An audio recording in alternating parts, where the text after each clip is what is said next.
Hey guys, Christina here, and I'm going to give you a look today at how I plan our homeschool year. Now, there's a lot of different methods out there, and this is just the one that works for me. So I wanted to put it out there in case it's useful for someone. Hopefully it will be. So I'm a planner. I have to plan. I have 5 children, 4 of them will be schooling. I have to plan. And I actually really like it. I love planning. I love organizing. So it's a happy day for me when I plan. So I'm going to give you a look. I actually do a year-long plan or outline on Excel or a similar program to it. And then I transfer it onto something by the week so we know what we're doing each week. So I'll give you a look at the Excel spreadsheet first, or the numbers one, and then I'll give you a look at the other part. So here's a look at the spreadsheet that I use to kind of map out our entire year. So I always start off on the left-hand side here and put week of, and put the dates for our school year. We start in September, we go until around the end of May, beginning of June. I put Monday through Friday dates here just because that's what works for me.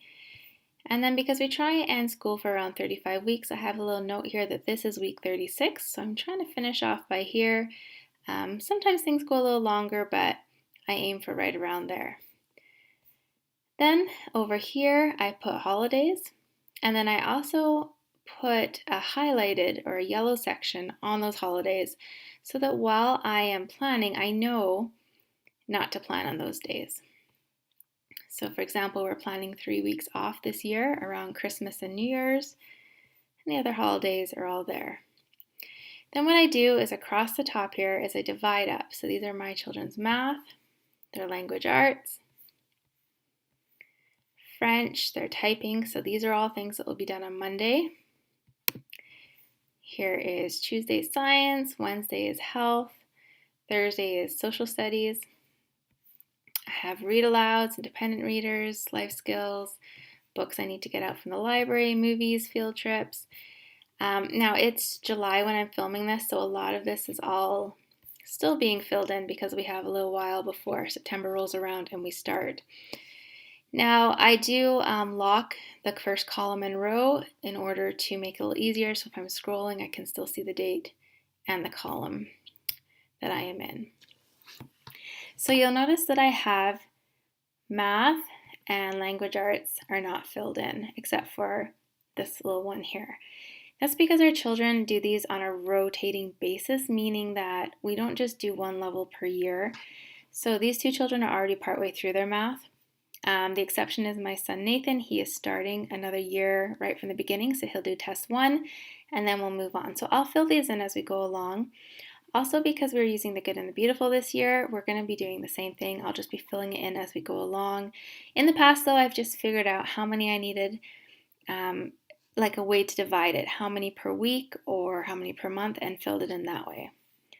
So you can see here I've kind of filled in. So example, the handwriting or the printing, I've broken it up here to make sure that we hit the end right around when I want to. So this was week 36, I think. So it gives me the breakdown here, the best way that works. And that's just how I go in and I fill everything in. These are, again, days we won't be having school, so I know. I just fill them in. So for an example, I had too many of Story of the World that we're using this year.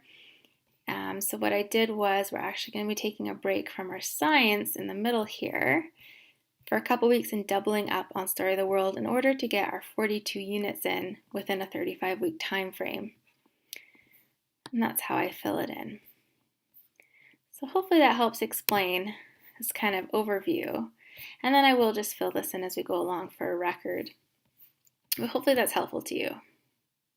Now I did just want to address real quickly the question of if you plan the whole year out, what happens if you get behind? So for most things, we plan Monday to Thursday. We pretty much have Friday as a sport day, or activity day, or catch-up day. So that if there's an illness or if we have to change something around, we do have that extra day every week in order to catch up. We also, because we are ending a little bit earlier, we can always go later if we need to. And that's something I like about this format is I can easily kind of highlight a bunch of things and then move them down if I need to, or move them around. We haven't had any issues with falling very far behind. Usually we've been able to catch up within a week or two, so it really hasn't been an issue for our family. So once the year plan was done, what I would do is each week, usually on a Saturday or Sunday, I would go through and look at what we needed for the week. Now I had some laminated sheets kind of with the subjects divided. I don't have them anymore. I'd show them to you. Maybe I can find a picture to insert here. But what it is I would write down for each child what they needed to do for the week. Now it worked really well when the children had their own desks, but we moved and we're homeschooling in our living room now. And it wasn't working too good. It was getting lost and dropped and erased off. So I decided to try something different and do a written agenda or a plan for the week. So I'll give you a look at what that looks like now. So the lighting is not very good, but here is a look at our plan. So what actually happened was I found a planner, and it was an older one and it was on clearance, but I really liked the layout of these sheets. So even though it says daily planner, this is actually going to be our weekly planner. So I'm going to put our each child's information across and our group things as well. There's enough space here for everything. Under the reminders, put what I need to prep for the next week. And then we'll just have this handy. Hopefully it will not go missing or take a walk. And we'll be able to reference it. So I put enough for all of the weeks in here. I did use some of their tracking in the back as well.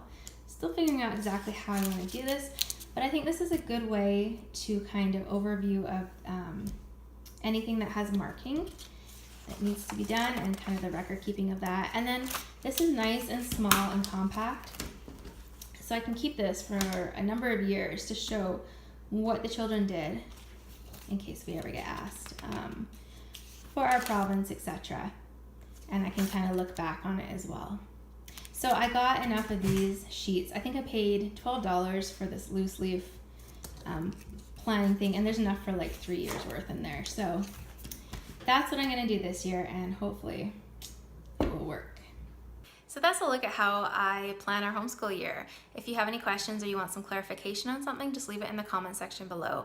But I hope that it's been useful to you, and if it has, hit that thumbs up button, and I hope you're having a great day. Take care.